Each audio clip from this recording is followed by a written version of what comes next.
Truck driver after high school. I developed a passion for labor and employment law. I wanted to go to law school. It was a big dream of mine. However, I had one major obstacle in my way: alcoholism. In 1987, I stood before then Judge John Mullen, District Court Judge John Mullen. He told me I had a serious problem, that I had to overcome it, or that I was going to be facing severe consequences. And he ordered me to go in a firm voice to counseling. I did that counseling. I undertook a program of recovery, and my sober date is August 21st, 1988. Awesome. Thank you. After overcoming my problem, I went to law school, Hofstra School of Law. Graduated in '96, passed the bar exam first time. Became the first attorney in my family. I'm very proud of that. Very proud to have raised my son, Andrew. He is 17 years old. He made Eagle Scout at 16. His academics are off the charts. And I'm very proud of breaking the chain of alcoholism in my family. I'd love to talk more about what I would do from the bench, but my dream in particular is to be assigned to the drug rehabilitation court and the mental health court, where I think my skills will be of the best use. I'd like to look at each person as an individual, each circumstance as an individual circumstance, and the factors that led up to an arrest. And yes, I will be firm like Judge Mullen was with me when need be, but I'd also like to concentrate on rehabilitation and focus on recovery where it's possible. Thank you.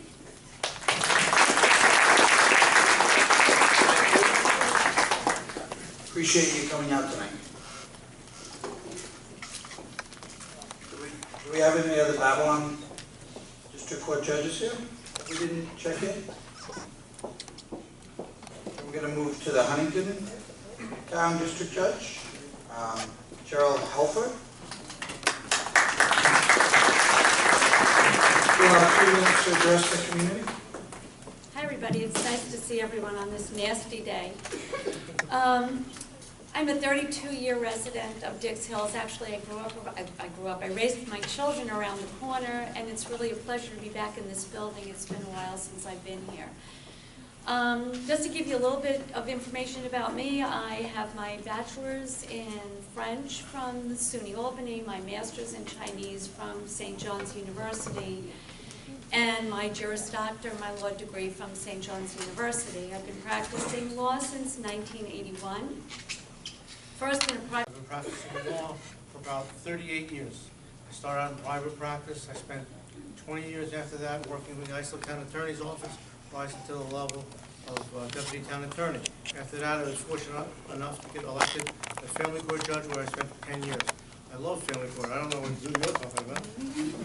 Now, look, it's a tough place, but we make a lot of change, and we do a lot of good things for a lot of people. And I'm looking to come back again for another 10-year term.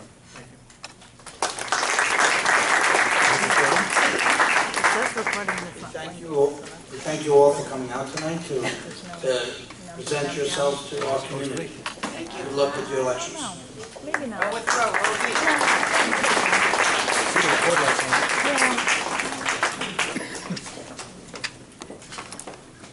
Now we'd like to go on to our county executive positions. I believe Mr. Fisher joining us, Gregory Fisher.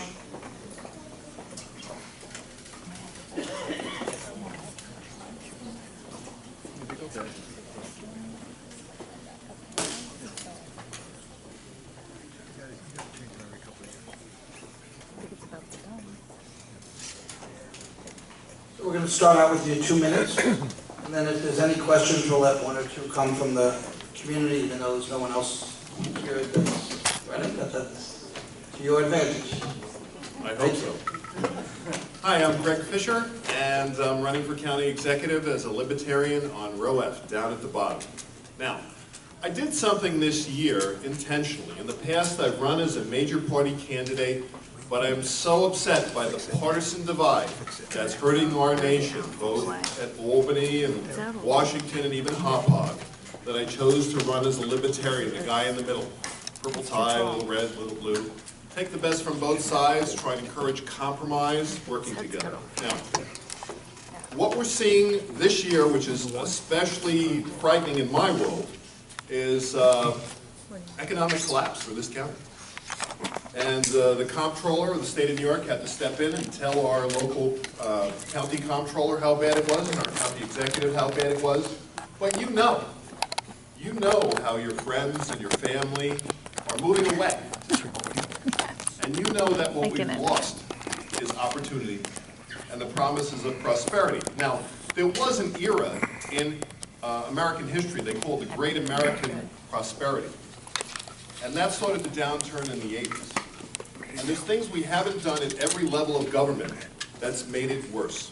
Now, what you can do most at the county level is make it friendly, to make it easy to do business here, to make it easy to commute here, to make it easy just to live your lives day to day in peace. That's the best thing you can do at the county level. And you'll notice that your life is a little more stressed at the local level. So what I'm looking to do is to bring that spirit of compromise, of workability, to take my background in business and management, strategy, finance, economics, to make your life better, to create all kinds of tools at the county level to bring prosperity back to Suffolk County. Thank you. Any questions? Be brave. Come on. Questions for our county executives that came out tonight? Yeah, it's my bad. Go like this. Go ahead. Well, one of the things I'm concerned about is the state mandates with regard to vaccination. Okay. Wondering how you stand on that. Well, that's affected every school in the county, certainly. So my question to you is, what will be your plan to bring the prosperity that we had in the 80s? Which, like I said, I experienced, I lived through it, there were jobs all over the place. I'm going to try and cover this in the time allowed, but I feel your pain. I actually had a lot of clients in that industry in my consulting work in aerospace. Did all kinds of systems for them to control manufacturing and quality and a lot of issues. Yeah, it was driven off Long Island quite a bit. We didn't protect it. We allowed Grumman to move away. We weren't competitive. Unfortunately, for a very long time, probably since the late 80s, early 90s, we treated businesses as a deep pocket. And even now in some towns, they're running around doing code enforcement on all kinds of larger businesses just to grab money out of them. Little garbage falls out of the dumpster, they bang them with a lot of fines. So that has to stop. It's just the unfriendliness. I have had clients, even of smaller caliber, that have grown up on Long Island in auto parts businesses and stuff like that, manufacturing custom auto parts. And they ran off to the Carolinas, Tennessee, all over the place. They're not just being courted by other places, they're being driven out of here. So we have to think that my two opponents are both attorneys. And business is its own language. They speak the language of law far better than I do, but I speak the language of business far better than they do.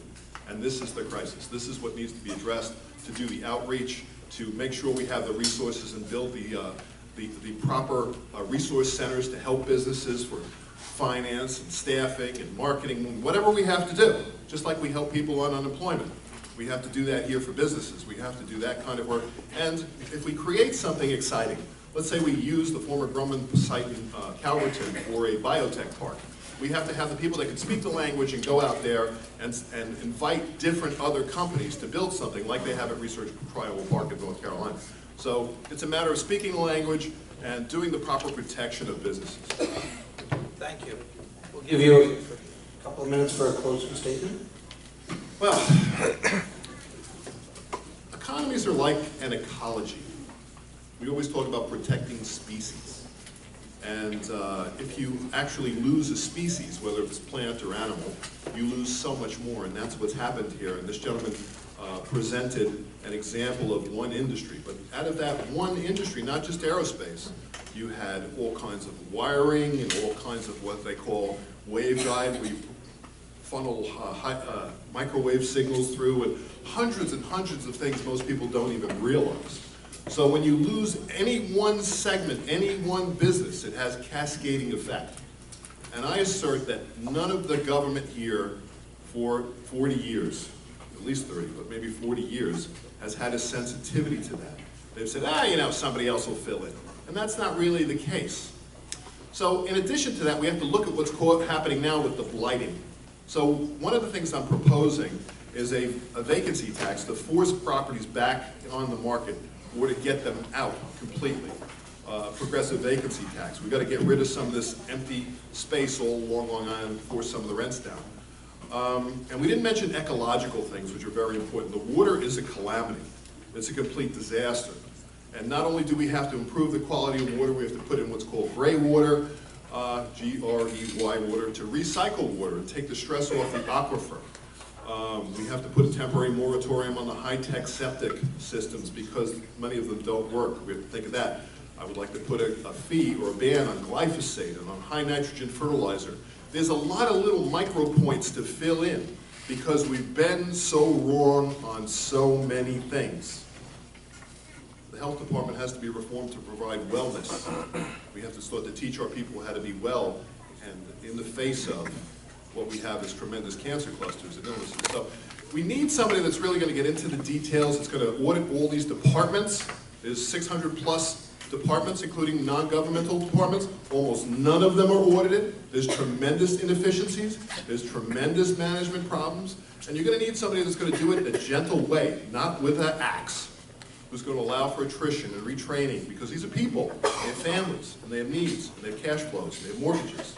So, yes, we need lots of reform. We need lots of fixes. But it all has to be done in the right way, and I'm asserting that my opponents, they just weren't brought up in a track to have that skill. They got us where we are now. They're not going to turn it around. They don't know how. If they would have known how to turn it around, they would have done it already. Both of them. They're the two top executives of the $3 billion corporation known as Suffolk County. Thank them for their service and send them on their way. Thank you very much. Greg Fisher on ROAF, Libertarian, down at the bottom. Find me, thank you. Thank you. Next, I'd like to call up this receiver of taxes for the town of Babylon, Edward Blankenhorn.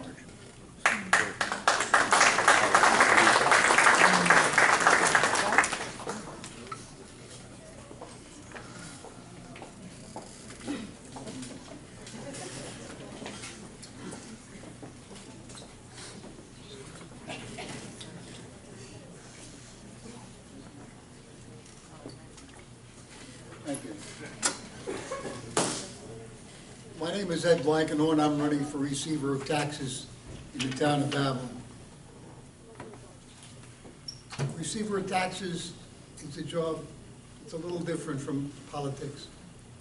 The job is to collect money and give it out to other governmental entities.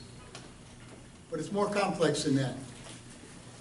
Everybody's tax bill is different. There are no two tax bills that are exactly alike.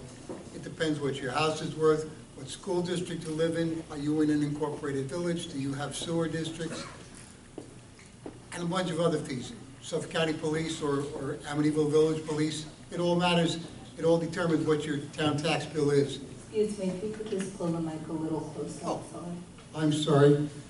There are many things that go into what makes your tax bill. It's a job for a professional. I'm retired from Northrop Grumman as an operations analyst and financial planner. I've been treasurer and financial chairman of a number of local organizations. Receiver of taxes job is the kind of job I've done essentially all my life. Corinne DeSala, who's retiring, is leaving an office that runs well, that did its job. One of my goals is to keep that office running at least as good as it's running now. My next goal is to be responsive to what people want. If you got a problem, come into the office and we'll talk. We'll see what we can do. But mainly, I want to make sure that you don't pay a penny more in taxes than you have to. And I got 30 seconds. This is a job that I've been doing all my life. I look forward to doing it for the town of Babylon. For those of you who live in Babylon, if you don't, you have friends in Babylon. Come out and vote. Ed Blankenhorn, receiver of taxes. Row B next Tuesday. Thank you. Do you have any questions? No questions out there? Okay. Okay, you Thank you. have 2 minutes for your closing statement. Well, that kind of was my closing statement before. The office is complex. It's busy when taxes are due from December through May, but behind the scenes, there's a lot of things that go on. Every time your house gets sold, every time you change your assessment, every time something else changes, that record has to be updated. God forbid the bill goes to the wrong person and your taxes don't get paid. That gets really nasty. My job is to make sure that mistakes like that don't happen, and if and when they do happen, they get fixed immediately. That's what I did for a living for Drummond. That's what I do in my private life, and that's what I will do as receiver of taxes. I will protect the public, you taxpayers. Again, Ed Blankenhorn, receiver of taxes, town of Babylon. Thank you. Thank you. Best of luck.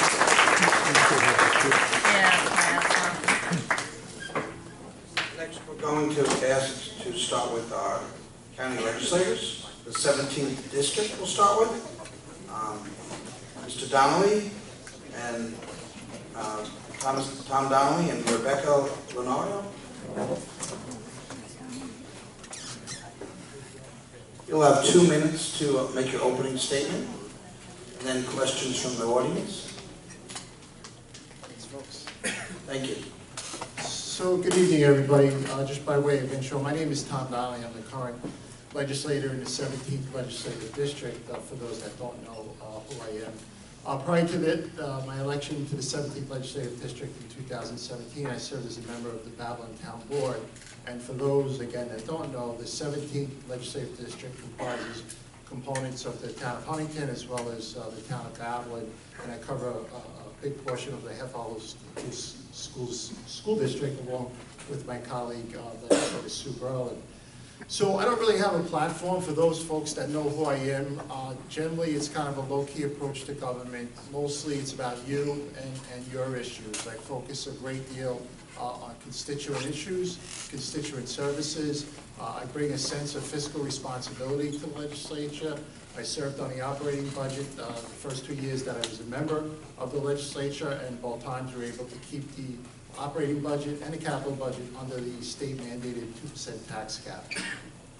So I don't really have a whole lot to add. You know, I'm very accessible. If you want my cell phone number, just come up and see me, and we can chat if you have an issue in your district. I have a long history of public service. I served 30 years in the city of New York. I retired as a lieutenant in the New York City Fire Department. I've been a member of the Deer Park Fire Department for 35 years. My family's been very involved in the Deer Park community, in sports and PTA activities. So for me, it's a pleasure to serve you. It's all about the greatest satisfaction that I get in serving in government is when one of you comes to me and says, "You're doing a good job," or "Thank you for helping me or my family." So that's it. Thank you. We have some questions from the community. Is everyone being shy tonight, or they all want to get home to watch a World Series quickly? Yeah. There we go. Can we get a microphone up here? Because you can't hold the mic, sorry. Oh, You're okay. all right. I'm sorry. Because I have cooties? Yeah, that's why. We don't want you to get the okay. keys. First of all, I want to thank Tom Donnelly for the exemplary job you've been doing in our district. Huntington Station notices you, and we so appreciate you, and your office staff are fantastic. Thank you. We do have some concerns with the new bail reform, and that's going to be hitting us come January. Sorry, I'm like hiding behind the camera, but come closer. Okay, so we definitely have a concern with public safety related to that, and it's something, you know, that's definitely going to hit our police force very hard. And really, we need you to keep a really close eye on that and be proactive and creative in finding solutions to help keep us together through all those very dramatic changes that we're facing. So thank you. Do I get 2 minutes to respond? 5 seconds to answer the question. If I could you probably- got any questions. Yeah, no, but I could Sorry. probably talk for hours on this. So those that don't know, I chair the county's Legislative Public Safety Committee. So rest assured, we are way out in front on this, way out in front on this. The state, law that came down in regard to this, although in some components well-intentioned, was clearly not laid out very well. It was laid out very, very poorly, quite frankly. And I voiced my concerns to every member of the Long Island State Assembly and every member of the New York State Senate. They all know how we feel, so I only have 30 seconds. But very quickly, within the operating budget, we've put in positions for a number of additional ADAs. We're working with the sheriff right now, particularly on some of the release components. We've actually added some criminal identification and research analysis people into the jail to identify gang activity as well. And the second part is we're going to be working with the local precincts because the bail component is really important. Yes. And so there's going to be, if I could just take another 15 seconds, on any legitimate crime, there's going to be an assistant district attorney on duty in this county 24 hours a day, 7 days a week, 365 days a year, that's going to respond directly to the precinct to discuss the disclosure component of that. So I didn't have a lot of time, but if you want to chat about it off the record, You know I will. Happy to chat. Thank you, Tom. We are out in front on it. Excellent, thank you.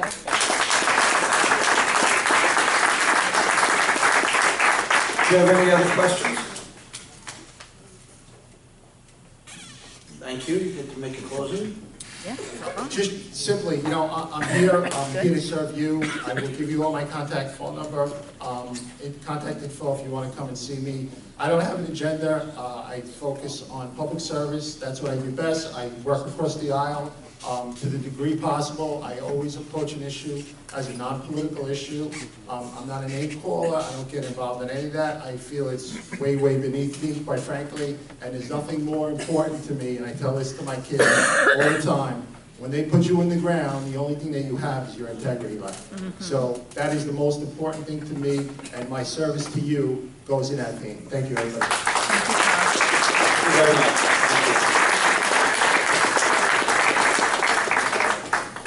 Thank you very much.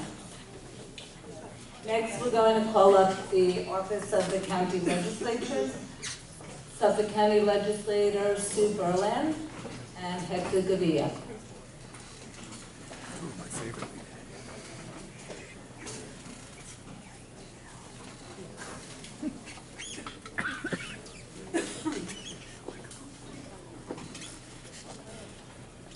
You'll each have 2 minutes for an opening statement, followed by questions and a 1-minute closing statement. I'd like to call up Suffolk County Legislator Susan Berland.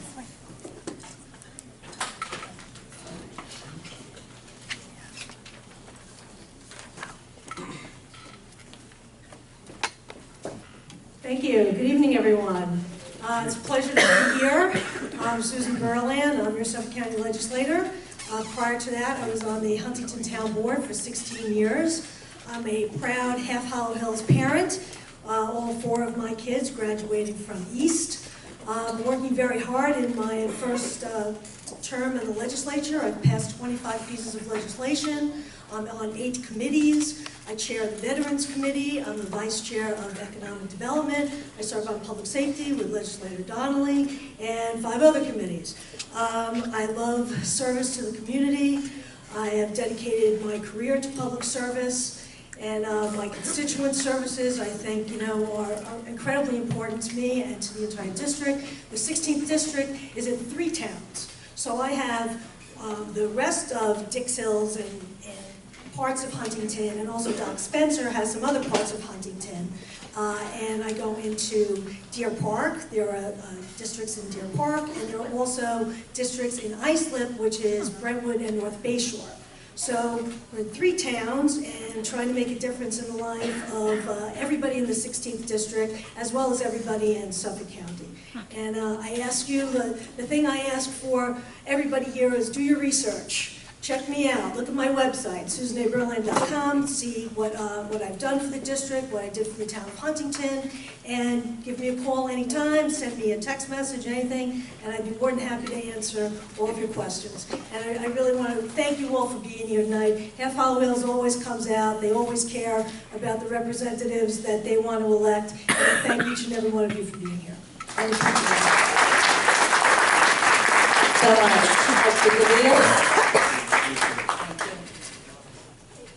Okay, to Skype or not to Skype? That was the question that was brought to the legislature by my opponent, demanding that she be allowed to a video conference from her second home in Florida.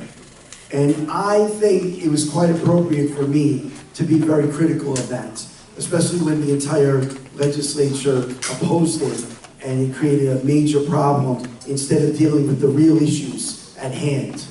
Now, what is inappropriate is a recent mailer that was sent out that many of you received, a postcard that was completely fabricated, total lies about me that implied that I committed federal crimes. And I did none of the sort. I've always been a resident of New York, and I've always been a proud dad, and I've always done everything right. And I am a good person. Now, we have major problems in Suffolk County. As someone spoke earlier, the New York State Controller said that we are facing a fiscal crisis. The problem that we have at hand is that our county government is spending more money out than money coming in. So what does my opponent do and the other Democrat legislators? They increase fees. They introduce a mortgage recording fee that went up from only $65 to $500. And they just voted to extend the red light camera program, the scam, for another 5 years. We need to stop the abusive fees. We need to stop the taxes. Fee is a three-letter word for tax, and we need to stop the Suffolk County government from abusing you, the people, and elect me November 5th, and I will be the person that represents all the people. Thank you. Thank you. Please stay up there. We can take questions. Is there a question for Mr. Galea? Or both candidates? Sam, Coming. Please address it to both candidates. Yes, I'd like to know where the candidates stand on affordable housing. Okay, very good question. We have a big problem with affordable housing, but the real focus needs to be on jobs. What we need to do is we need to bring back the jobs. There was one point where Suffolk County was home to more than 35 Fortune 500 companies. So we can certainly have plans to develop affordable housing. And certainly I know my opponent is in favor of having 2 out of 10 homes go to affordable housing. But what does that mean? You walk around the neighborhood, that means 2 out of the 10 homes that you walk around and you see go to affordable housing. But where are the people going to work? When my father came to Suffolk County, brought our family here as a young engineer, he was offered a job, a good paid job. But many of the companies have left Long Island. They have gone to other states that wooed these companies and brought the high-paying jobs. So what we need to do as a state is make this a more friendly place and allow the young people to have the good-paying jobs again. Thank you.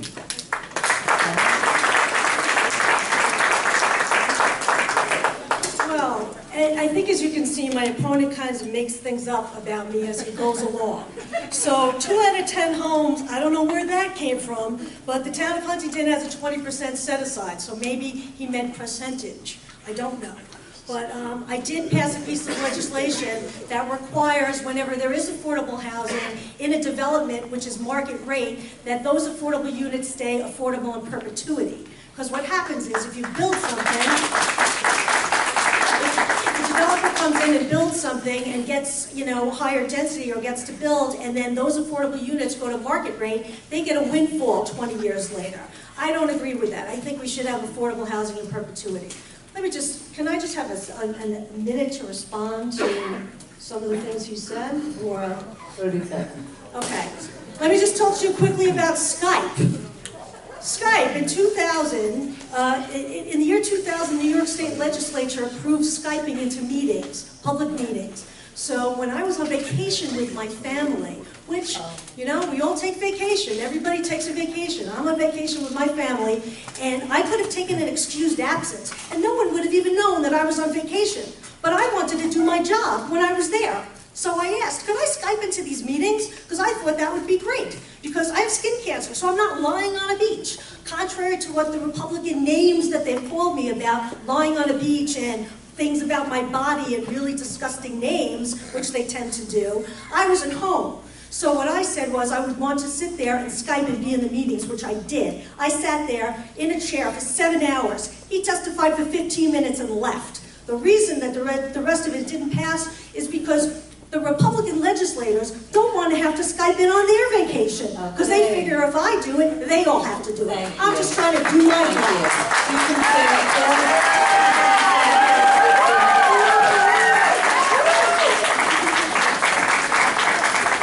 We have one more question out there, right back here, from the committee.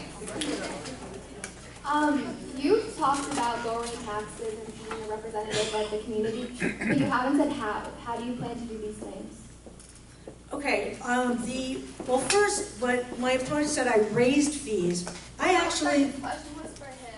Oh, the question is right there? To both. All right, well, I'll answer it first, and then you can do that, but because I actually have a plan. We'll see what he comes up with. But I actually voted, along with Legislator Donnelly, to reduce the mortgage fees. So contrary to what he says about me, that I increased them, I didn't. I voted to decrease them by 33%. So that was the first thing that I did coming in there. And, you know, I support our county executive, Steve Malone, and I support all the measures he's taken. Right now we have the lowest workforce we've ever had. We have employees now paying into their medical, which saves it. We're not doing any one-shots. We're repaying every, you know, dime that was taken prior to me getting there, you know, and I've been attributed by my opponent to things I wasn't even in office before they happened, you know, but I think we have to keep bringing economic development to the county. What you have to understand is that the majority of the taxes are school district taxes and town taxes and not your county taxes. We have not raised the county part of your tax. Okay, Thank you for the question. Yes. 2 out of 10 is 20%, by the way. Okay? So anyway, what I wanted to say was that the mortgage recording fees, when somebody buys a home to record a mortgage, they put a stamp on a piece of paper with this county clerk's office. For many years, that fee was only $65. Then about 2 years ago, they actually increased that to $500. But in political theater, what the other side did, and my opponent's trying to say, is that they reduced it to maybe $450, but it still went up from $65 to $450. That is really unconscionable and criminal. And there's actually a lawsuit, a class action lawsuit, because of this increase in fees. And what this means, ladies and gentlemen, is that whether you're getting a new mortgage or you're satisfying a mortgage, you're looking at a minimum of a $500 fee just so they can put a stamp on a piece of paper that they put in file. And it's creating revenue. So, what I wanted to say at the end is that my opponent, her only plan is to create new revenue, and that's it. And she is not interested in cutting the cost of government.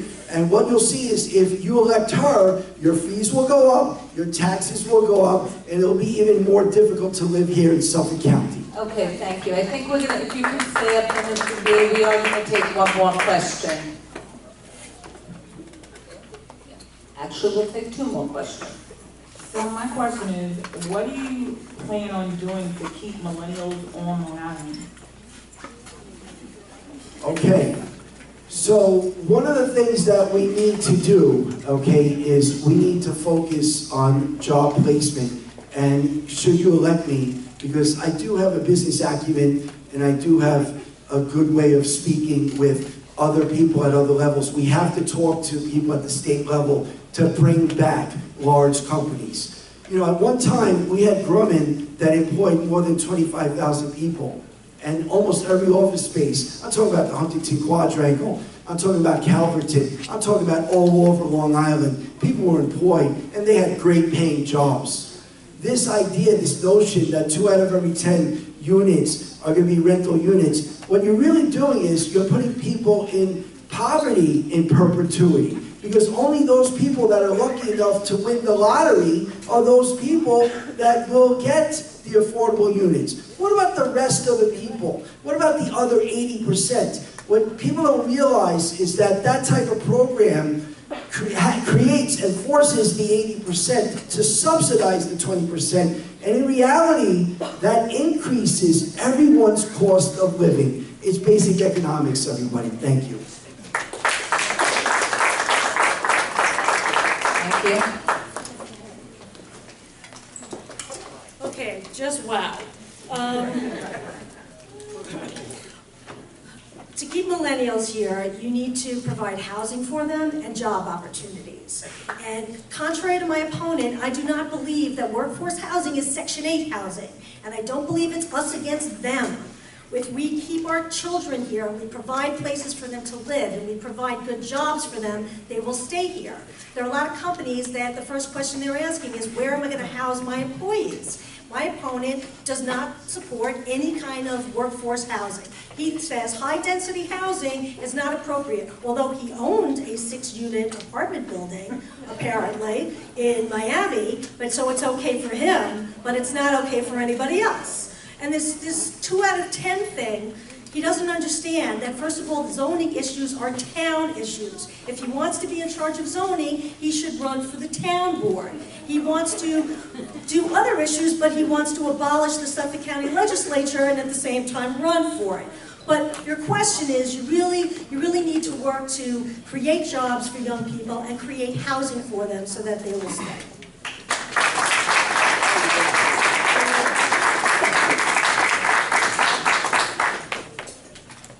One last question. Over here. Hi, can both of you speak to your relevant experience to do this job, what you've done in the past? Sure. Prior to this job, as your legislator, I was on the Huntington Town Board for 16 years. I'm an attorney by trade. I was in private practice for a while, and then for a number of years I was an assistant attorney general for the state of New York. I prosecuted parole violators and kept dangerous criminals off the street. I was then hired by the town of Huntington to be an assistant town attorney to prosecute code violations. I was the former vice president of House Beautiful Civic Association, which is what got me involved in elected office in the first place, because I wanted to make a difference for our community. I'm a mother of 4 kids who all went to school here, and I'm the first full-time councilwoman in the town of Huntington. I stopped practicing law and I did the job full-time. When I was elected to the legislature, I said I would do the same thing. I think I have experience. Experience counts. 18 years of public service and my legal experience before that. And I respectfully ask for your support on Election Day. Thank you. Thank you very much. Mr. DeVille, do you have any questions? And stay up there for your closing remarks. Well, since the last time that I ran 2 years ago, I've never gone away. And actually, I've been helping out with several civics associations because they tried to reach out to their elected officials and they said that they were absent. You know, for example, this past summer, Brentwood is part of our community, and there was a civics association that came to me and said that they had a problem with men that were sleeping in the parking lot all day long, harassing the women, threatening the shoppers, and it was really affecting their quality of life. And this was an issue that was going on for many years. They tried to contact my opponent's office, and because I asked them, why are you talking to me? Why don't you talk to our legislators? And they said they tried to make phone calls to them, but they got nothing. They said that she was away on vacation and not coming back for several weeks. So now, we solved the problem. I just want to let you know. We used the broken windows theory. We worked with the businesses. We worked with the police. And the businesses and the people have actually come to me personally and have said, thank you so much for cleaning up the area. And the business owners say now that business has gone up because of it. And I had a parent that came to me and said, thank you, because my daughter used to be harassed by these men on a daily basis. So this is why I need to be elected, to continue my work and continue to serve all the people in Suffolk County. Thank you. Thank you. Please stay up there and you can give your closing statement. Well, my name is Hector Gavia. I'm the proud father of a professional ballerina, and my son is a freshman on a baseball scholarship, and they're both very bright kids and very bright students, and they both are products of the Half Hollow Hills School District. I have been a lifelong New York resident. I was raised here in Dix Hills, went to Comac High School, Comac High School South actually, which is a middle school now, and I love helping people. I've always been the type of person who will do anything to help anyone. On my palm cards, which I would like everyone to take a copy of, I have my personal cell phone on there. I make it available. Since January, I have gone door to door. I've been in every street, every block throughout the entire 16th district, even all the way down to Bayshore and Brentwood. And I've met people, I've gone with a clipboard, and I've actually asked everybody, what can I help you with? What are your individual problems? And with some people, they said to me they needed to talk to a state representative. So I put them in touch with a state representative. With other people, they said they had issues with the town. So I put them in touch with town representatives. And as I mentioned, my proudest moment was helping the people in Brentwood at a supermarket. Imagine you're going shopping for the past 10 years and you're being harassed on a daily basis. And these poor people were not being helped. And it's such a pleasure to be able to do that. But as a volunteer, which is what I've been up until this point, there's only so much I can do. So with your help, on November 5th, and of course the voting is going on right now with early voting, I want to continue and be your representative. I have 2 years to fix this place because right now we have a major crisis and we need to make this a much better place. And I want to help all of you have a quality of life for you, your children, and your grandchildren. So please, on November 5th, vote for Hector Gavia. Thank you very much.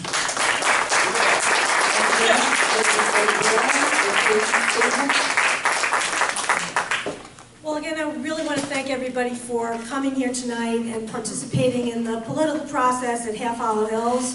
I respectfully ask for your support and your vote on November 5th. And if you like to vote early at the Dix Hills Fire Department right by Northern State, that would be great as well. My opponent likes to create things. My office was working diligently with the community in Brentwood about the situation he's talking about. What he likes to do is go to meetings at the 11th hour, find the most angriest person in the room, and then make friends with them, and then pretend that he actually did something to make a difference. And I hate to get into the gutter, but my opponent continues to make up these things about me and himself, and it's a guttural campaign. And I have never, in all the years of service, had to result to this. But my office dealt with everybody there. We got social services there. We got the police department there. We got the town there. One of the people who he's talking about wanted to cut down these beautiful trees because people were sitting under them in the summer for shade. That was not going to happen.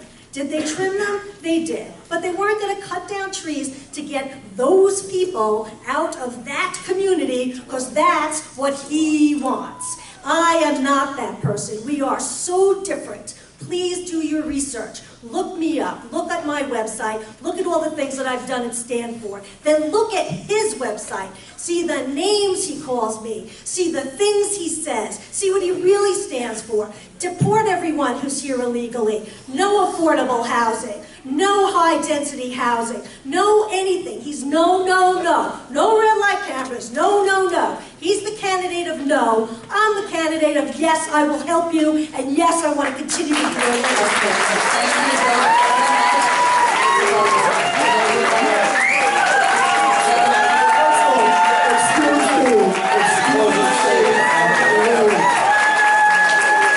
Your closing statement, we appreciate you coming out tonight. First of all, we can see the community afterwards at the table. No, I'm not going to stand here and be lied to because I was in the parking lot.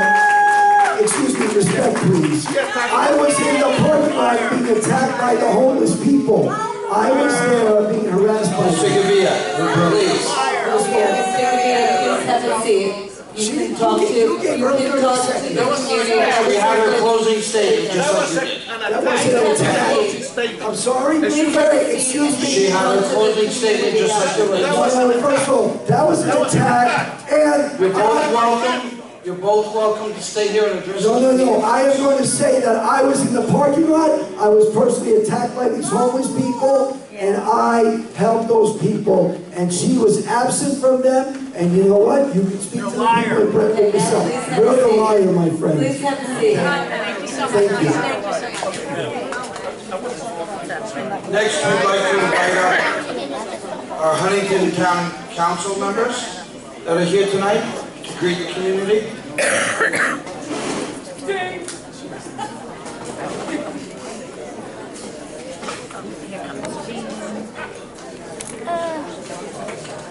If you'd all come up and take a seat.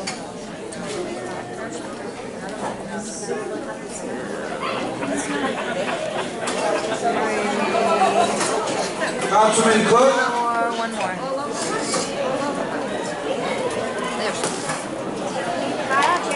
Okay, we got everybody.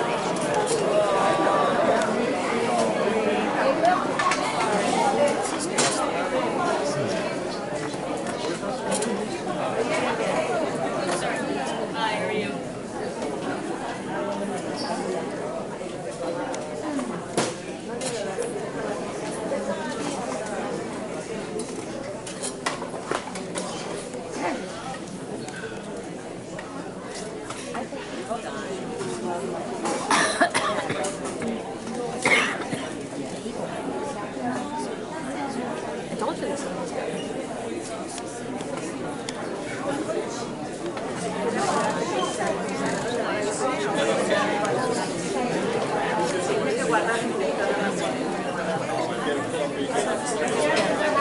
We can all ask you to take seats. I'm sure our school security guards, staff will take care of that. Let's respectfully give the rest of the candidates a chance. What are they, fight out in the parking lot? Councilman Cook, I'll give you the first 2-minute opening statement. Wow, I'm a little bit nervous now. Good evening, everyone. I'm Councilman Eugene Cook. Keep the mic. Everybody can please give the candidate your attention respectively. All right, everybody, are you ready? The fights are over, okay? We should not be fighting this area. We should be discussing, okay? So I am Councilman Eugene Cook. I've been your councilman for the past 8 years. I'm looking for another run for 3 more years. I'm sorry, for 4 more years, 3 terms. I've been the one that stood by the residents of Elwood with the seasons. I've been the one that stood by the residents of Northport with the Villadome. I'm the one that stands by all of you fighting LIPA.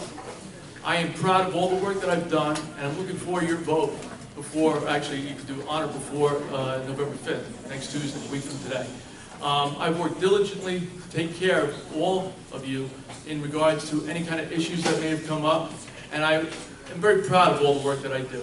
I live in Greenlawn with my wife Lisa, and we've raised our 5 children there, and I'm very proud of what I've done in the past 8 years, and I hope I can get your vote. Thank you.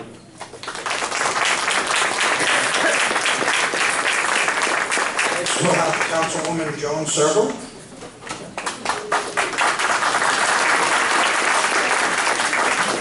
Good evening, everybody. How are you? I hope you got all that angst out of your system. My name is Joan Sergel. I am your councilwoman. I was elected a year ago. I stood here, it feels like Groundhog Day. And evidently I did something right because I did get elected, and I was very proud of that result. I am a lifelong resident of the town of Huntington. I am a graduate of Huntington High School. I bring to this job 35 years of work history, roughly half of it in the private sector, working in corporate public relations and marketing, as well as in-house agency, and then 4 years in my own business before I transitioned into government. I am a cum laude graduate of Long Island University, the double major of broadcast journalism and public relations. I apply those skills to my work every day. I'm a inexhaustive researcher. I look at everything deeply, and I care very much about the work I do, and I care very much about you, and I work for you, and only you. I am proud of my reputation as a consensus builder and a problem solver, accessible and responsive, and I look forward to your support on Election Day. Thank you so much. Next, Kathleen Cleary.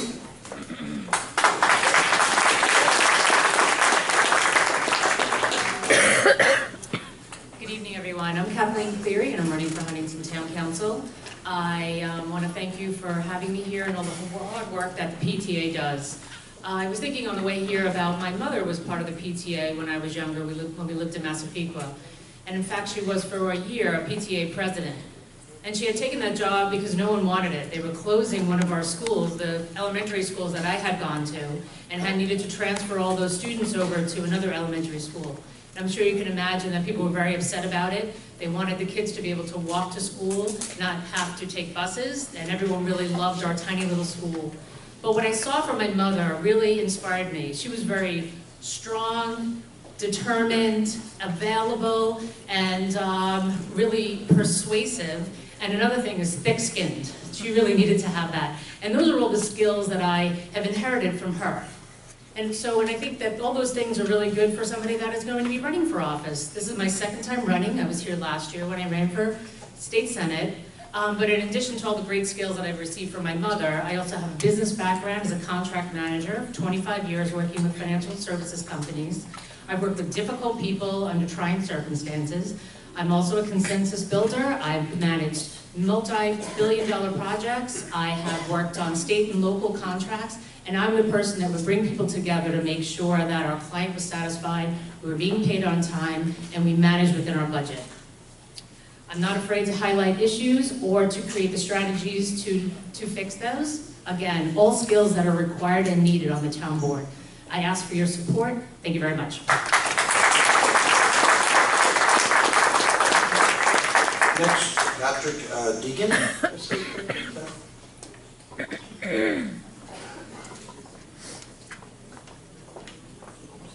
Good evening. Like you said, my name is Patrick Deegan. I'm a lifelong resident of Huntington. My family grew up here.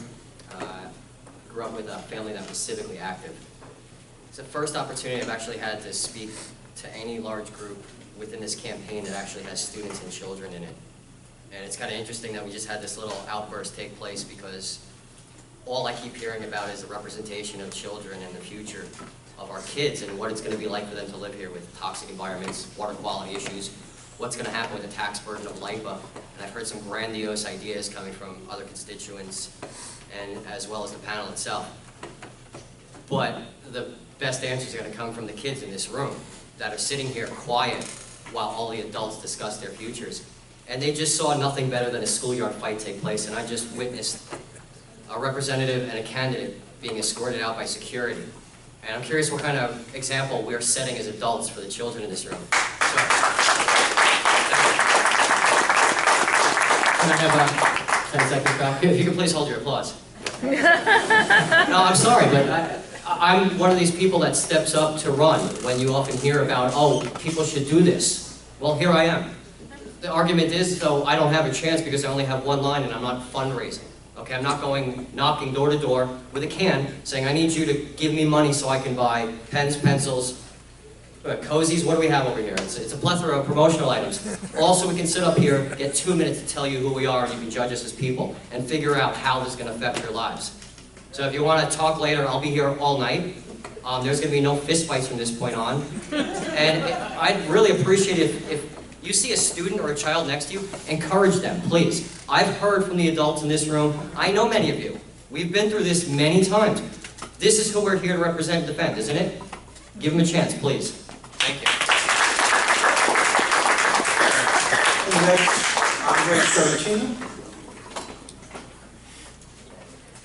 Good evening. Thank you for having me here tonight.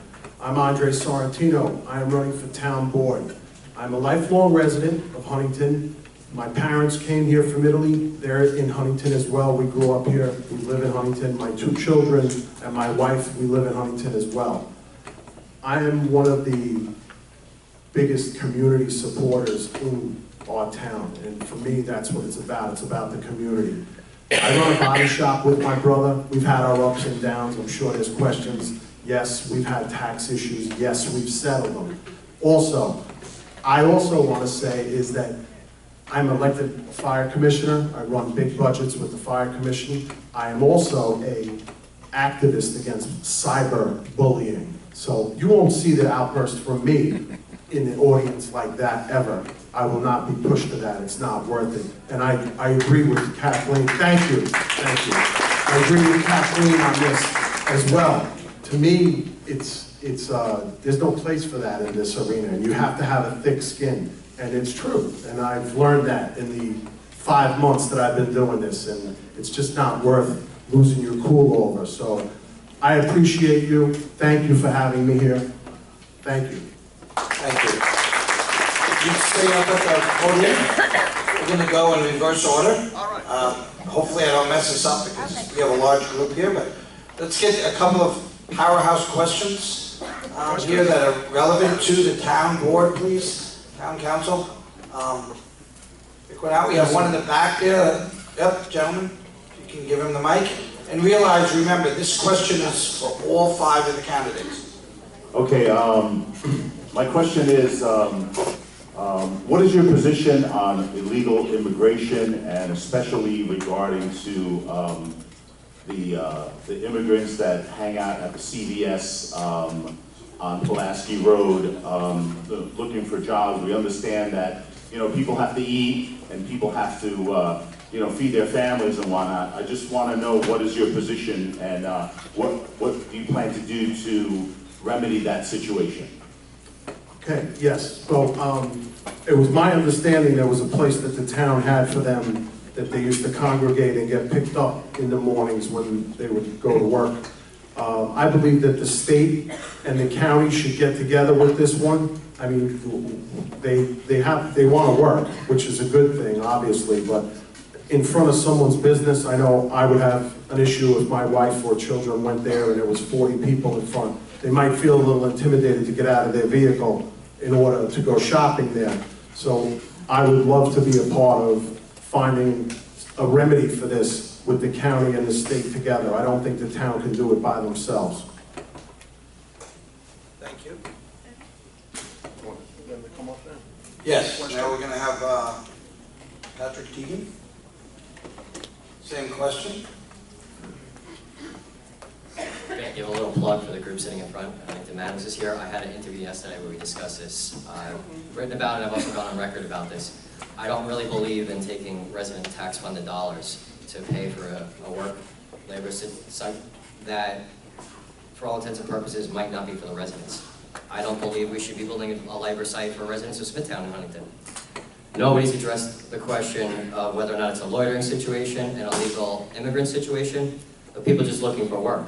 Okay, I've suggested we try and pool the outreach programs that we have. So to try and address a national debate on a town level, it's almost impossible, so we have to deal with this as we're seeing it. If we have people congregating illegally, that's a public nuisance. We have to create and strengthen our nuisance laws regarding loitering. If it's a situation of people just looking for work, we have to be able to create some kind of outreach so we can pair those people with people that are looking for employees. I think did I see the time? 7 seconds. Oh, sorry, I said 30 seconds, and thank you. Thank you. Kathleen Cleary, the same question.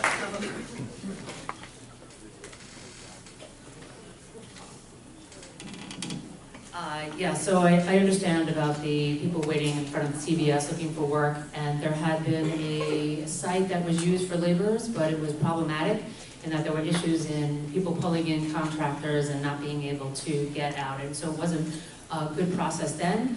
I believe that there is something else that we can do, but we have to talk to other towns in the county level, because if Huntington devises a place for people to wait and be hired by contractors, because as we said, these are people looking to earn money and feed their families. It shouldn't be demonized. But if we create a great space for this, then we're going to be attracting people from other areas, and that's not something that we're set up for.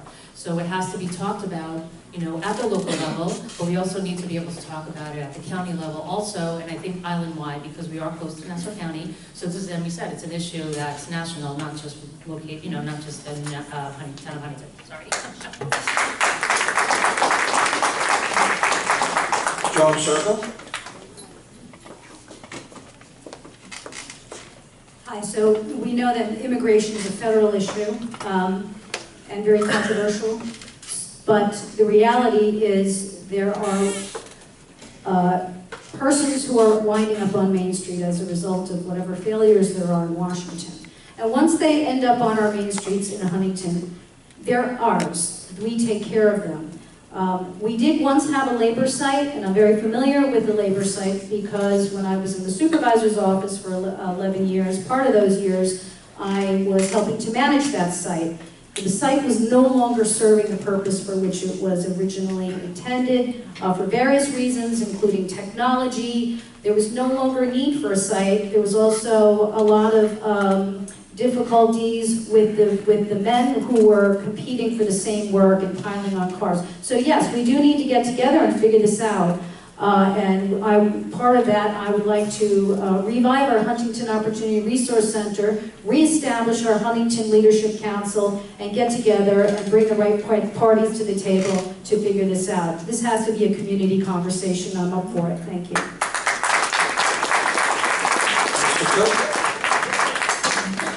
This has been a problem for a while now, and the town is working on that. We are working on...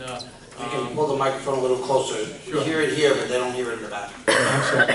The town is working on it. We are working with the public safety and the police department and our CDA and to see if we can help these people get placed where they need to be so they're not loitering in front of the CVS. It's been a problem. A lot of people are complaining about it, and they want us to go hard and heavy with it. It's not the right thing to do. We have to do it one step at a time, and the town is working on it now with the public safety and the police department. Thank you.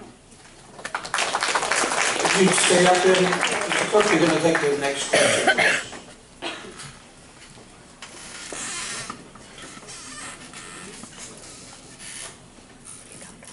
Anyone? Yeah, here. Here you Yeah, go. one back there. Go ahead. Go ahead. I need the microphone. We can do another question after this. Go ahead. Sure. We have it right back there. We have a... Go ahead. Right there in the black. Hi. So Dix Hills is known predominantly as a residential area, and it's only zoned for residential homes, and grandfathered in are nurseries and farms. This was a major consideration for many families that moved and were looking to live in Dix Hills or Long Island. My neighbors and I created a petition less than 1 week ago in opposition of zoning changes. We already have over 800 members of the community who have signed to stop the benchmark application from moving forward. My question to you is, how do you plan on voting? Are you opposed to the benchmark and zoning changes in Dix Hills, or are you for it? So that's an easy one for me because Benchmark tried to open up a facility in Centerport, and I voted no. For you, I'm voting no. Plain and simple. Thank you. Mr. Deegan? Oh, I'm sorry, wait. Councilwoman Serban.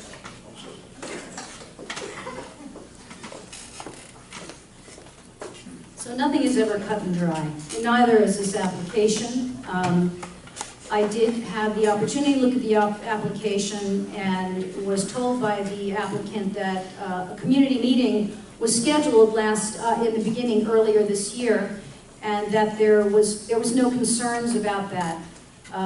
When we went to a public hearing, we found out there indeed were concerns about it, and I recognized that evening that whatever notifications went out were not received. So where does that leave us?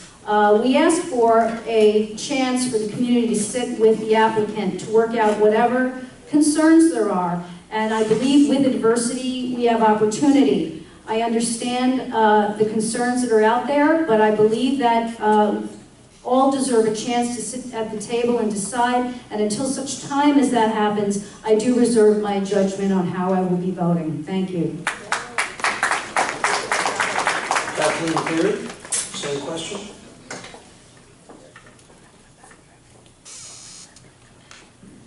So I was at that town board meeting when benchmark was discussed, and the community came out to say that they had not been notified. And I have not seen your petition, and I haven't reviewed the proposal, so I can't tell you that I would definitely vote against something that I haven't been able to review. But I do understand your concerns, and they're legitimate. This is the way that this benchmark particularly has been handled, has not been, bringing the town community, together. And that this is something that I've seen not just in Dix Hills, but all throughout the town of Huntington, where I knock on doors and people are saying, great ideas, or they feel like they're not being heard, their answers aren't being heard. So I promise you that I will hear from you. I can't promise you what I will vote on that I haven't received and reviewed anything, and I want to be honest. I will always be honest with you, and I will listen to you. Thank you.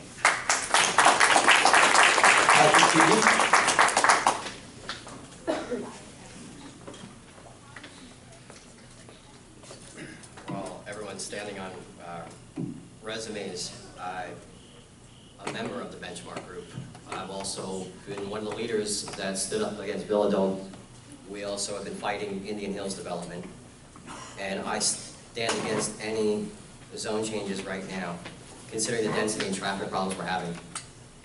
More housing we add right now is just going to cripple the system that we're already dealing with. We have water problems. We have problems that we don't have solutions to, and their answer is to increase the tax base by building more. I don't know about any of you, but I don't want to sell our home to move to a condo for $800,000 on an old nursery. So I'm not sure what the plan is going to be for a lot of these properties, but as we run out of vacant land on Long Island, it's becoming a commodity, and it's not a commodity for real estate development that we're seeing. I think this is changing the character of our towns, of our communities, and that's not why we live here. That's not why we move here, and that's not why we raise children here. Thank you. Same question, Mr. Sorrentino? And then if you'd stay up there for your closing. Okay. Well, I don't have enough information on the issue that you're asking about with this nursery. I would, as a town board member, I would love to be involved with examining it closer and seeing why the residents weren't told about it. I believe they should have been. They should have got a letter in the mail. They should have been met with. If I'm elected, I will definitely be sitting there and asking these questions for you, if not with you. Thank you. Thank you.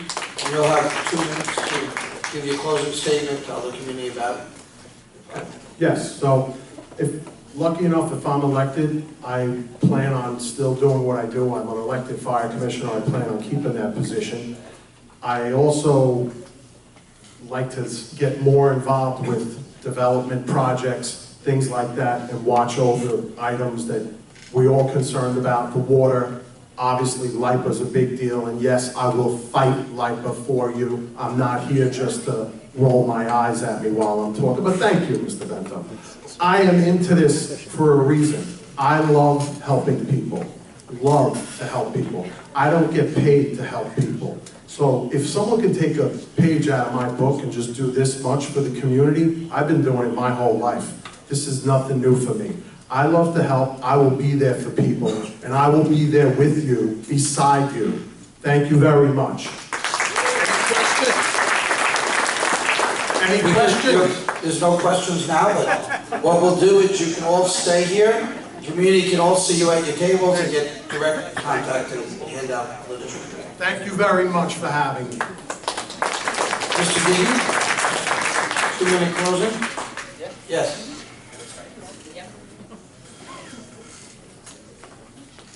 I want to expand on what I said earlier about the students.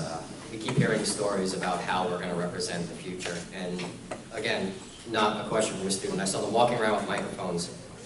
What are you kids worried about? I mean, seriously, like, I know, I'm not to put you on the spot, but I've got a 13-year-old son right now. Cyberbullying is an issue. You know, these kids are worried about. Please, thank you, anybody, please. Student mental health. Yeah, it's a big issue. We don't talk about it enough, but the bullying, yeah. I'm sorry, I I know I'm going to go over time and then I'll do that bully the pulpit thing. But student mental health is a major issue. While we all rip each other apart as adults, this is having an effect on our children. When they do lockdown drills, okay, my son said to me, you know, this doesn't help me for a student that graduated my school because he knows we were hiding.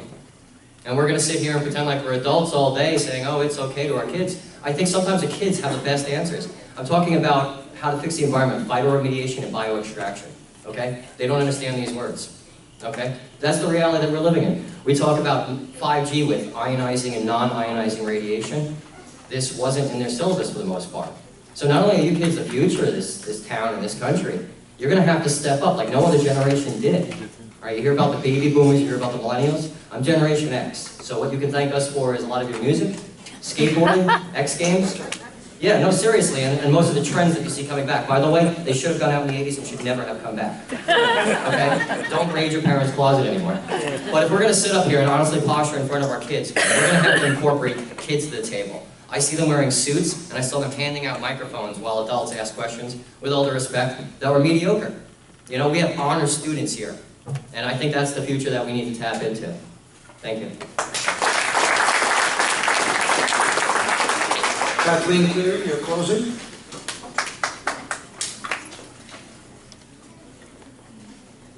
What Patrick said was a great idea, and I can't remember where we were last year, where we had a bunch of students that we sat around and they all talked to all of the elected officials and the people who are campaigning, and it was really fabulous. And I just realized we didn't do it all this year because this is the last one. So future idea about having the students ask the questions, because they got to ask us all these things that there's on their mind, and maybe things that the adults haven't been thinking about. So, but I gotta be quick. Okay, sorry. So I live in East Northport. I don't think I mentioned that before, and I am very concerned about LIPA because I am the only one who lives in the school district that's running for this office. And it's also interesting, it's the first time I heard Mr. Sorrentino said that he would fight LIPA because Fight to settle. Well, see, okay, that is it, because I've only heard him say that he wants to settle. And now we have been spending, okay, well, I'm glad that you're clear, because you haven't been saying that. Okay, all right, remember. Yeah, I know, I'm sorry. Yes. We've been spending a lot of time together, as you could imagine.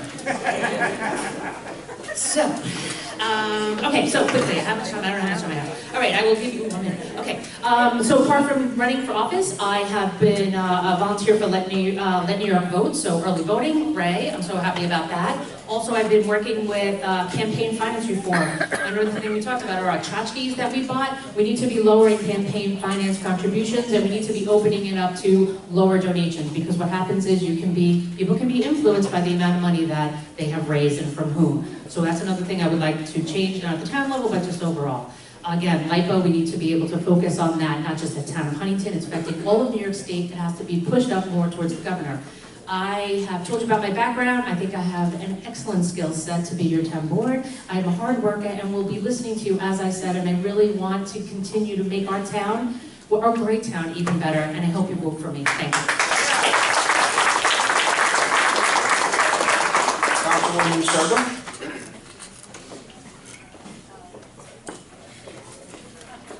Ladies and gentlemen, what you have witnessed here tonight are adults behaving badly. This business of politics is not for sissies. I have been at this now, this is my 17th year. I ran last year, and it wasn't fun. I'm doing it again. It wasn't fun because I was subject to attack, and probably will again this year, but you know what? It's okay.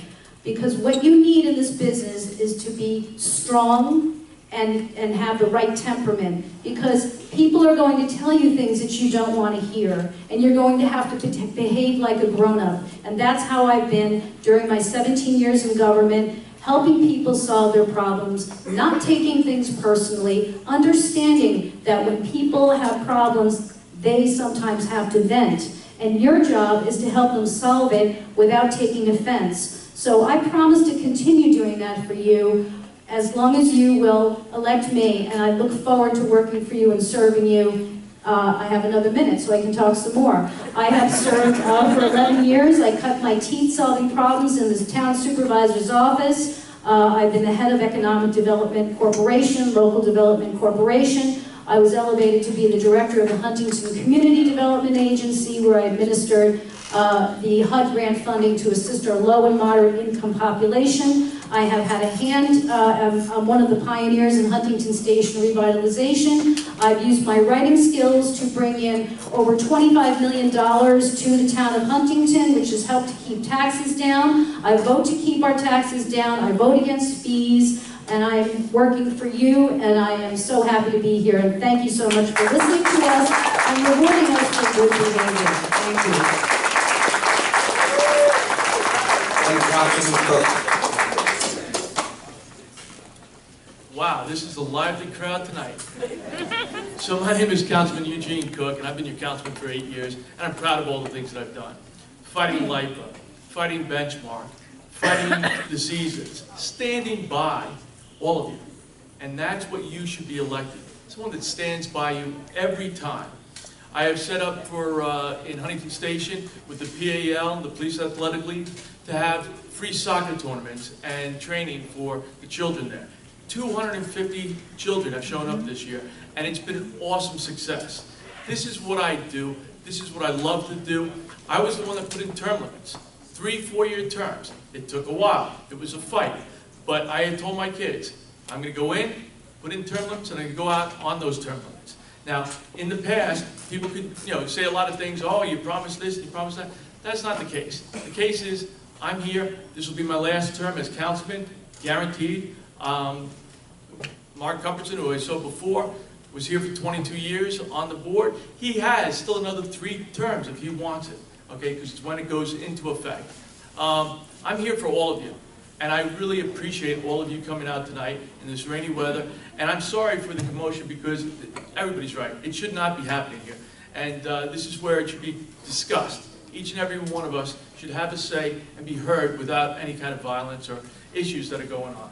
Thank you all. My name is Councilman Eugene Cook, and I hope you'll vote for me. Thank Thank you all. You can all greet the community afterwards if you'd like to stay. We have a couple more races. Please, the community, be respectful and give us a little more time. Just a little. Next, we'd like to call up the candidates for the Town of Huntington Town Clerk, Assemblyman Andrew Rea and Simon Sachs.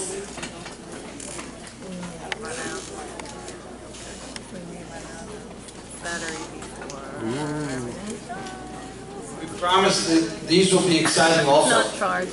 Don't give up on the topics here. Here comes Simon. I'd like to call up Assemblyman Rea first.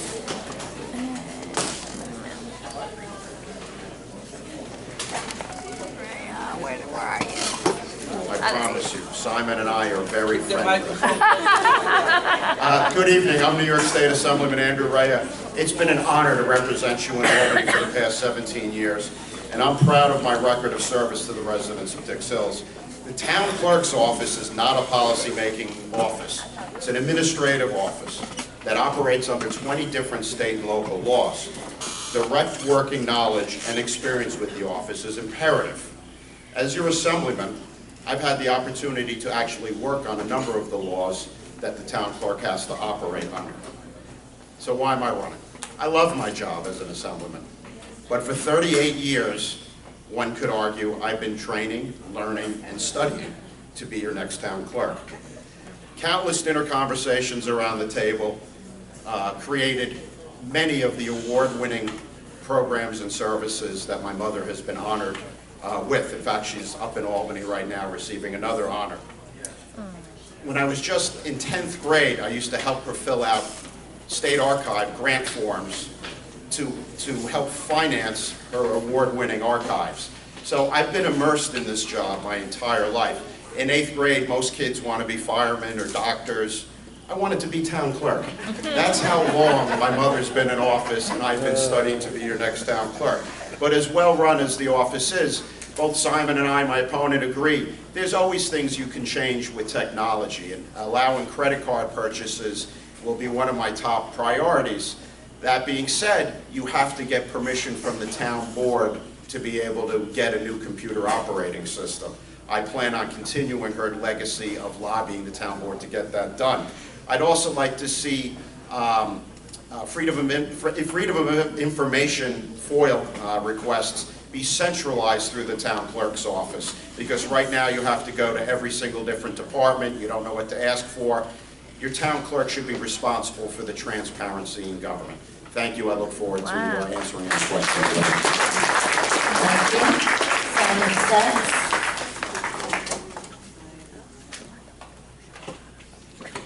Good evening, everyone. My name is Simon Sachs, and I'd like to be your next town clerk. I have the education, the experience, and the expertise to be your town clerk.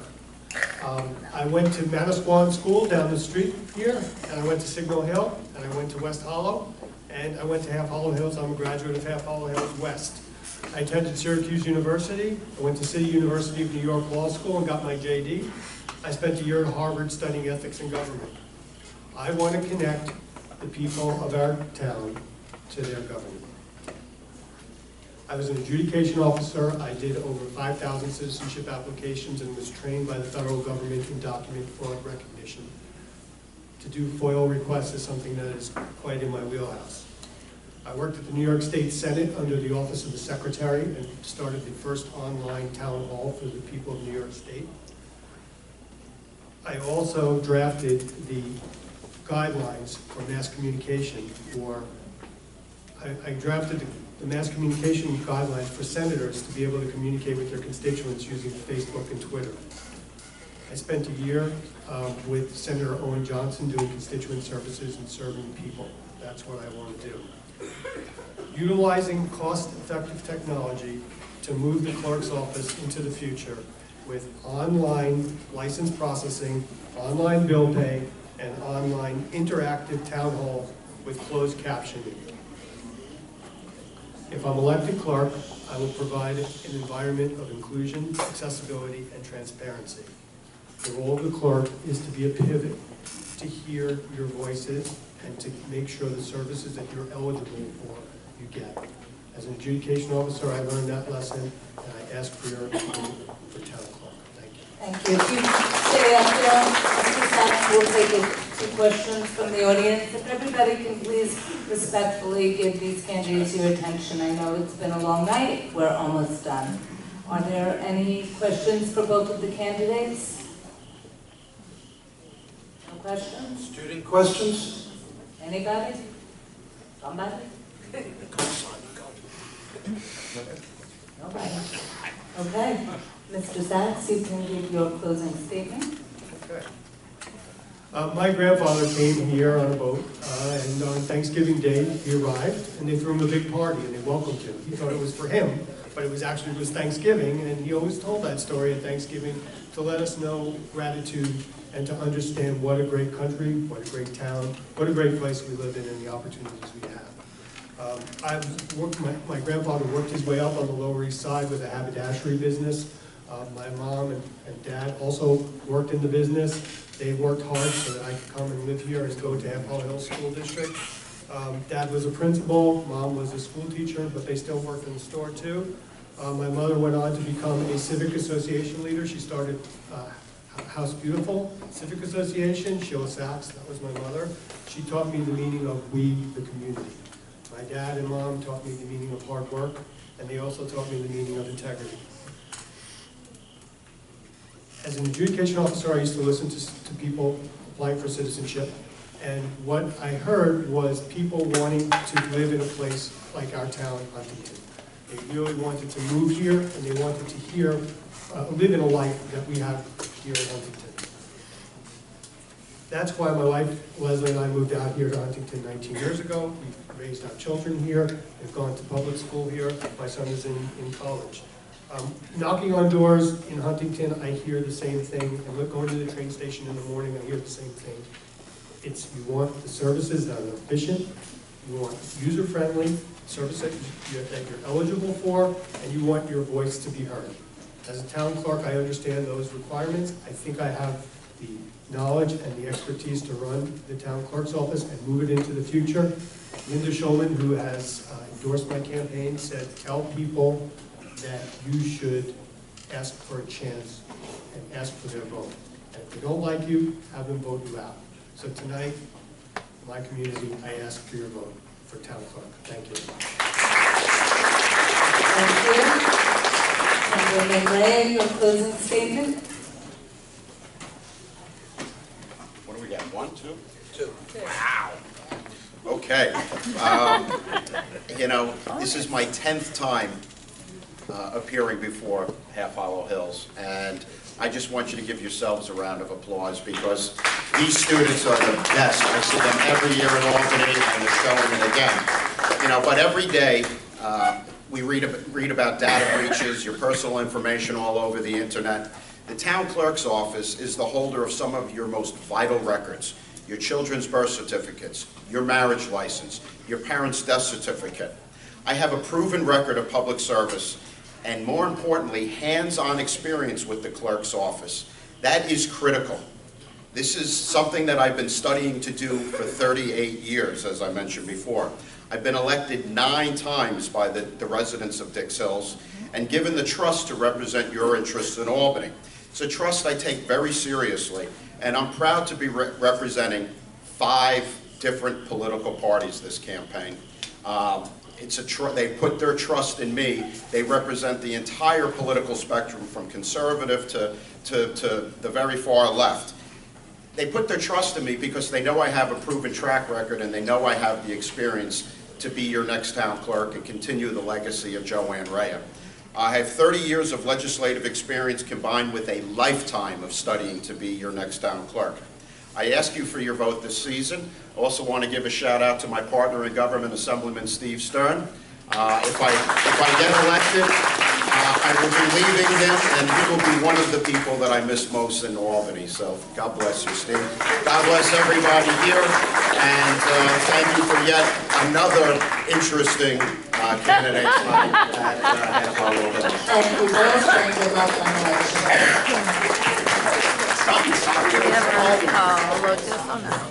Do we ever receive this here? I believe our last rates here is our receiver of taxes, Jillian Gumpton, and our opponent, Stacy Calamusi. Please both come out.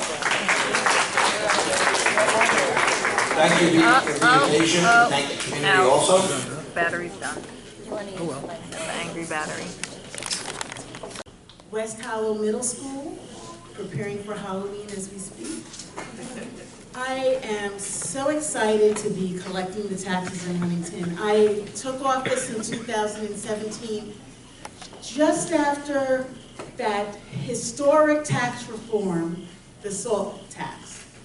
And we pulled together, we answered countless calls, we processed 2,000 people a day coming in to prepay their taxes in what was a very difficult and painful time for a lot of people. Residents pulling into their pockets to really protect themselves from the financial penalty that the SALT tax represented in our community. Beyond that, during my tenure in the position, I have increased the interest rate for our tax dollars on deposit. I've expedited the processing of payments through increased utilization of scanning.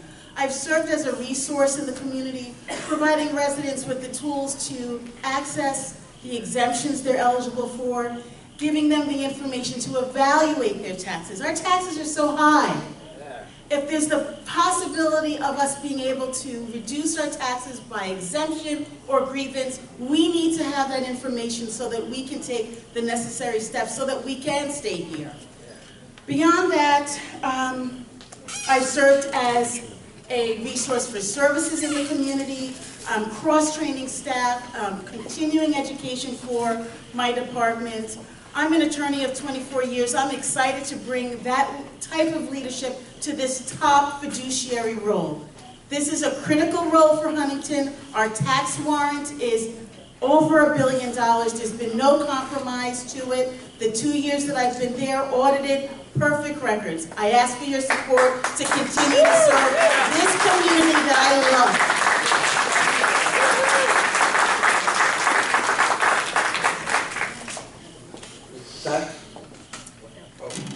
Good evening. So my name is Stacy Calamusi, and I'm last, and certainly not least. I am a deputy in the town clerk's office currently. I'm also the records administrator for the town of Huntington. I have worked for Joanne Rea for a little over 34 years. I manage a budget in the office of approximately $1.5 million. We take in revenue every day, do deposits, do reconciliations, much the same as, or exactly the same as in the receiver of taxes office. As the records administrator, I manage one of the largest and most important divisions in the town of Huntington. It's the records management program, and we maintain and preserve hundreds of thousands of documents from all the departments of town, including the receiver of taxes office. These records have fiscal, legal, and administrative value, and they are pertinent to the government, the actual function of the government of the town of Huntington. So I'm endorsed by the CSEA, Local 342, the Long Island Federation of Labor Unions, the Italian American Political Action Committee. And I think I'm endorsed by those organizations because I'm a leader, but I'm also a really hard worker, and I've been working side by side with staff. I know everybody in the building for over 30 years. Some of the improvements that I don't see many improvements being made at all. I would like to set up satellite locations in the town to take some of the burden off of parking in Town Hall. I have the full support of Public Safety, was thrilled when they heard that in some of the meetings that we've had. And I would, my opponent said last year that she would look into reducing fees to pay by credit card, the tax payments, and that hasn't been done, so I would look into that. I have a couple of other ideas, so I hope you'll consider me and vote for me. Thank you. Stay at the podium and I'll take the first question. We have some questions from the community, from our students. How about one of the microphone people? How about you ask a question? Come on. Come on.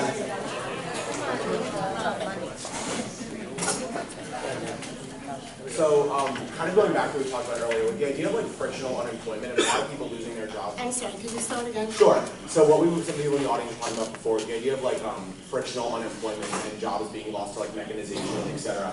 How do you think this is going to have an impact on our local community with like the aspects of taxes? I mean, to be honest with you, this is an administrative position.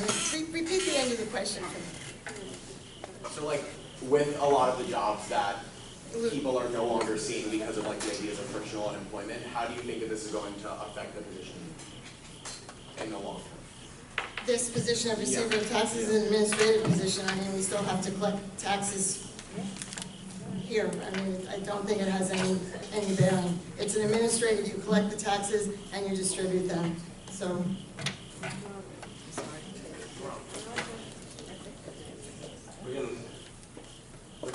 The receiver of taxes and the current receiver of taxes answer the same question. Thank you for that question. It's a great question. The Office of Receiver of Taxes, the role that's executed by the office is a professional role.